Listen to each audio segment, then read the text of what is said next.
하나님이 우리에게 이 말씀을 따라서 복종하고 순종할 수 있도록 하신 것은 제가 처음에 이 원복이라는 거를 깨닫어야 된다는 거잖아요.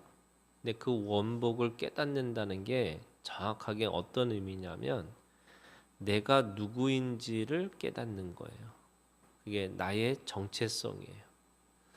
내가 누구인지를 깨닫지 못하면 아무리 좋은 이 말을 듣고 또 아무리 좋은 내가 말씀을 들어도 자기 스스로 그거를 잘못 사용할 수밖에 없고, 또 사람이라고 하는 귀는 이 진리 지식을 들을 수 없어서 이 진리 지식을 들을 수 있는 귀가 없어요. 그러다 보니까 이 믿음의 귀가 열려야 되는 거죠. 그러니까 마음의 귀가 열려야지 하나님의 소리를 들을 수 있다, 이렇게 얘기해요. 그래서 그 마음의 소리, 이 마음의 귀로 들어야지 그게 온전하게 하나님의 말씀을 듣고 행하고 지키고 행하고 살아갈 수 있는 거죠.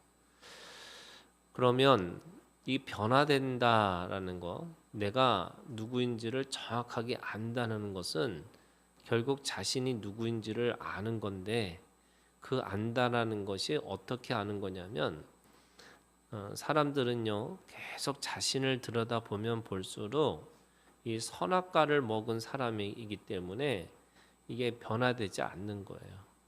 그래서 아무리 내면을 들여다봐도 결국 자신은 이 선악과의 열매를 먹은 사람처럼 자신은 항상 하나님처럼 되고 싶은 거고, 그래서 비교하고 경쟁하는 거예요. 그리고 그 하나님처럼 되고 싶은 마음 때문에 누군가에게 계속 비난하고 비판하고, 그래서 사람들을 어떻게든지 끌어내리려고 하는 거죠. 그게 이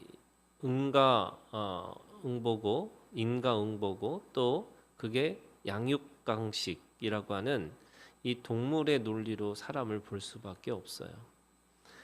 그런데 이 선악을 아는 열매를 먹고 내가 그렇게 살 수밖에 없지만, 오늘 예수 그리스도를 통해서 내가 거듭나면 그게 예수 그리스도 안에 있는 나를 보는 거예요. 그게 내가 하나님으로부터 거듭난 것을 보고 사는 거예요.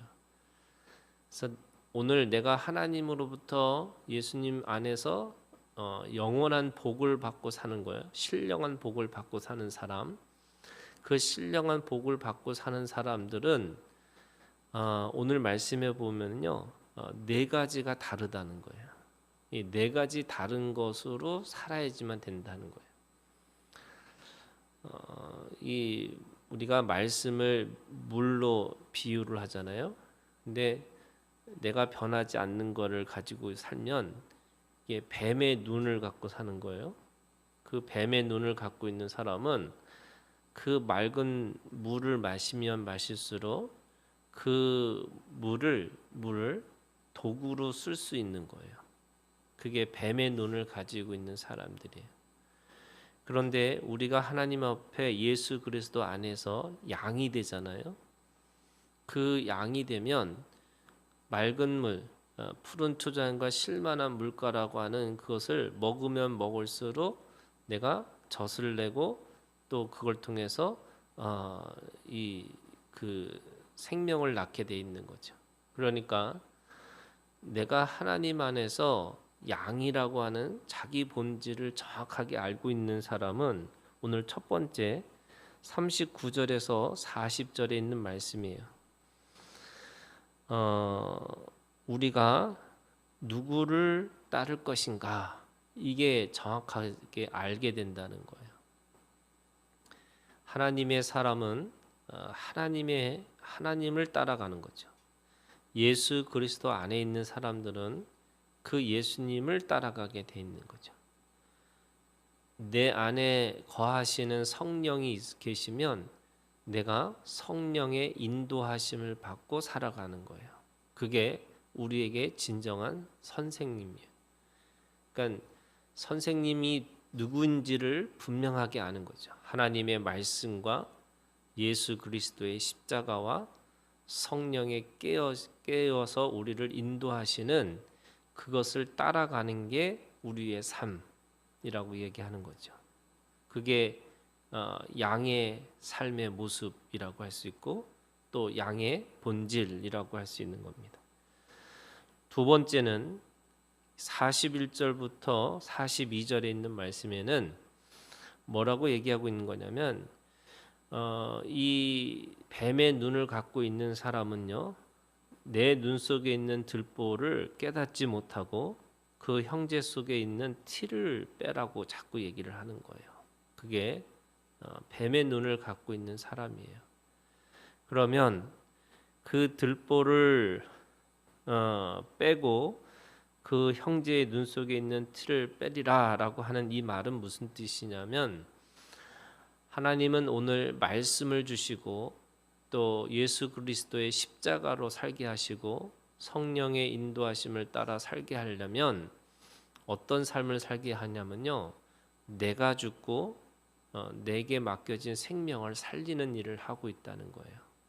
그게 우리의 삶의 방향이라고 할 수 있는 거죠. 그게 우리가 가지고 있는 선생님, 그러니까 하나님이 우리의 선생님 되시고 성부, 성자, 성령이 우리의 선생님이 되신다면 그 성부, 성자, 성령을 따라서 사는 삶은 결국 사랑하는 삶이지 비난하거나 또 그거를 지적하는 삶으로 살지 않는다라고 얘기하는 거예요.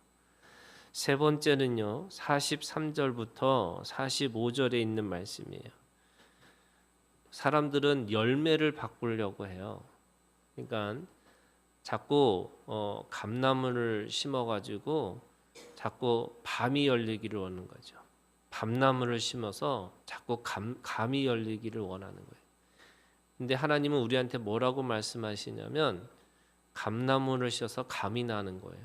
밤을 심어서 밤나무를 하는 거예요. 그러니까 좋은 나무에 좋은 열매가 있다라는 거예요. 그러면 뭐를 바꿔야 되는 거예요?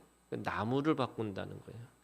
그 나무를 바꾼다는 게 뭐냐라는 게 뭐냐면, 오늘 우리가 바로 이 하나님과 성부, 성자, 성령이 우리에게 주시는 그 마음을 가지고 살으라는 거예요.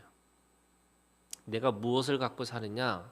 바로 하나님 아버지의 그 사랑의 마음을 가지고 살아야지 그 사랑의 열매를 맺을 수 있는 거죠.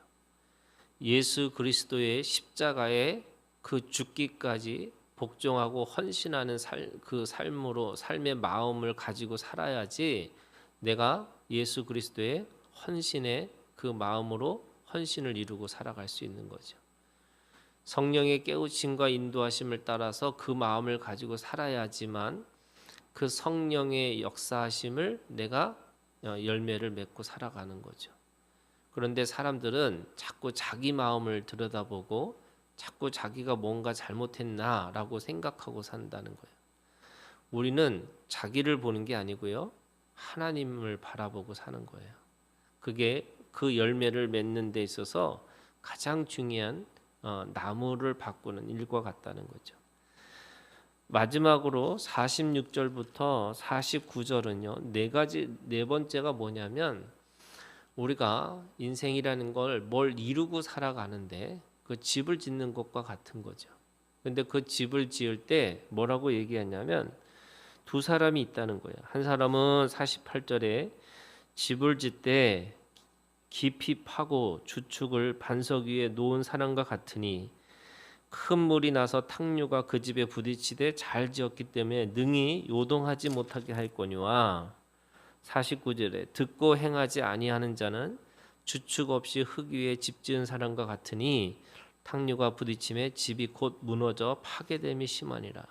이거는 결과를 얘기하는 거예요. 우리의 삶의 결과가 뭐냐? 결국에는 말씀을 듣고 행하는 삶이 우리에게 맞다는 거예요. 그런데 사람들은 듣고 행하지 않는 것과 같은 거예요. 그게 왜 그런 결과가 나오느냐? 바로 하나님께서 우리에게 주시는 반석 되신 하나님이 그 다음에 금과 은과 보석으로 짓는 집이 오늘 이것이 뭐냐면요, 우리가 믿음이라는 거예요. 그러니까 듣고 행하는 게 뭐예요? 믿음이 있으라는 거예요. 그런데 사람들은 듣고 행하지 않는 이유가 뭐냐? 믿음이 없는 거예요. 신뢰를 하지 않아요. 하나님을 신뢰하지 않고 예수 그리스도를 신뢰하지 않고 성령을 신뢰하지 않은 그 믿음이 없으니까 우리가 말씀을 듣고도 따르지 않고 십자가를 바라볼 때도 은혜를 기억하지 않고 성령의 역사하심을 보고도 우리가 그것을 능히 따라가지 않는 것과 같은 거죠. 그래서 오늘 우리가 하나님 안에서 결국 내가 누구냐라고 할 때에 내 안에 예수 그리스도 그분이 살아 역사하셔야 되는 거죠.